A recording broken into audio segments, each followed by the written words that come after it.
What is the reminder when 79 power 6 is divided by 11? UPSC prelims में ऐसे बहुत सारे प्रॉब्लम्स आपसे पूछे जाते हैं, 23 में, 21 में, 20 मैंने बहुत जगह ये प्रॉब्लम ऐसे पूछे गए हैं अलग अलग वैल्यू के लिए।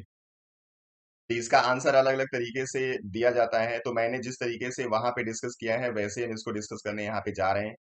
तो सॉल्व करने का तरीका यही है कि जो बेस है सबसे पहले उसका आप देख लो रिमाइंडर क्या आएगा, अगर इससे उसको डिवाइड करते हो तो फिर उस रिमाइंडर के पावर सेम यही चीज आपको लिखनी है और बार बार पावर को आपको चेंज करते जाना है बाय चेंजिंग द बेस। कैसे चेंज करेंगे उसको देख लो, बाकी पुराने वीडियो को जाके आप देख सकते हो, वहां से भी आपको आइडिया लग जाएगा। प्रॉब्लम्स आप लोग ज्यादा से ज्यादा करोगे आसानी से सॉल्व होता जाएगा। तो चलिए सबसे पहले 79 को डिवाइड कर देते हैं 11 से, तो 11 7 जा आपको पता है 77 होता है, रिमाइंडर यहाँ पे आपको मिलेगा 2। यानी जो रिमाइंडर मिलता है उसको हम यहाँ पे बेस लिखते हैं और उसके पावर लिख देंगे 6, यानी अब इसकी वैल्यू आपको बतानी है जब ये डिवाइड किया जाएगा 11 से। तो रिमाइंडर क्या है, तो अब यहाँ पे हम लोग लिख देते हैं 2 के पावर 4, और 2 के पावर 4 लिखोगे तो यहाँ पे 2 के पावर 2 अभी एक्स्ट्रा लिखना पड़ेगा क्योंकि 2 के पावर पूरा ये 6 है। तो जब 2 के पावर 4 को आप डिवाइड करोगे 11 से, 2 के पावर 4 का मतलब क्या होता है 16, और इसको 11 से डिवाइड करोगे तो रिमाइंडर आएगा यहाँ पे 5। अब यहाँ पे पावर 4 पूरा यूज हो चुका है, इसलिए अब इसके कोई पावर आपको नहीं लिखना है। अब इसके साथ मल्टीप्लाई में क्या है 2 के पावर 2 मतलब 4, यानी टोटल अभी आपका जो नंबर है वो बच गया 20। अब इस 20 को डिवाइड करना है 11 से, और 20 को 11 से डिवाइड करोगे तो आंसर क्या आ जाएगा 9, इसलिए इसका जो रिमाइंडर होगा वो 9 होगा। सेम यही काम आपको करना है। जैसे अगर आपको समझ में नहीं आया तो आपको मैं एक दूसरा एग्जांपल आपको फिर दे देता हूँ। जैसे होता है ये 139 के पावर 15, और इसको डिवाइड करना होता है 11 से, तो क्या, तो सबसे पहले 139 को 11 से डिवाइड कर लो। 11 1 जा 11, 2 29, 11 2 जा 22, 7 बचता। आप लिख देते यहाँ पे 7 के पावर 15। अब इसको डिवाइड करना है 11 से।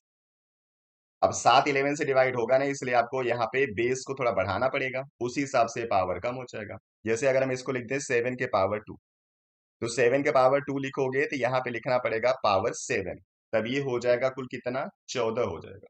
7 के पावर 14, अभी एक 7 बचेगा तो यहाँ पे मल्टीप्लाई में एक 7 लिखना पड़ेगा। तो अब यहाँ पे जो ये बेस है ये 7 के पावर 2 है, जिसका मतलब होता है 49, तो 49 को 11 से डिवाइड कर लो।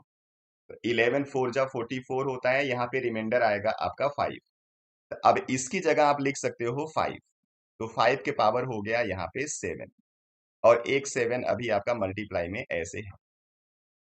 अब ये 5 डिवाइड होगा नहीं 11 से, इसलिए आप इसका बेस थोड़ा सा चेंज करो, ठीक है। तो यहाँ लिख देते हैं हम लोग 5 के पावर 3। आप चाहो तो 5 के पावर 2 भी लिख सकते हो, आपकी मर्जी है। जब 3 लिखोगे तो पावर 2 लिखेंगे तो हो जाएगा ये 5 के पावर 6, एक 5 बचेगा, तो मल्टीप्लाई में आपको 5 लिखना पड़ेगा और मल्टीप्लाई में 7 एक पहले से था। 5 के पावर 3 का मतलब क्या है 125। 125 को अगर 11 से डिवाइड करोगे तो कितना हो जाएगा 11 1 जा 11, 11 1 जा 11, 4 बचेगा, यानी इसका रिमाइंडर है 4। अब ये हो गया 4 के पावर 2 इंटू 5 इंटू 7, अब पूरा नंबर चेंज होके बस इतना आ गया है। अब ये 4 के पावर 2 का मतलब कितना होता है 16, 16 को 11 से डिवाइड करोगे तो कितना आएगा 5 रिमाइंडर आएगा। ये हो गया अब नंबर 5 इंटू 7।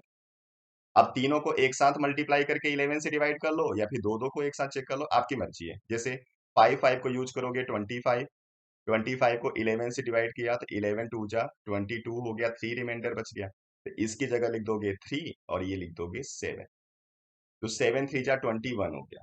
अब इसको 11 से डिवाइड करोगे तो 11 1 जा 11, 10 रिमाइंडर बच जाएगा, इसलिए इसका आंसर होगा रिमाइंडर 10। ऐसे ही आपको करना है।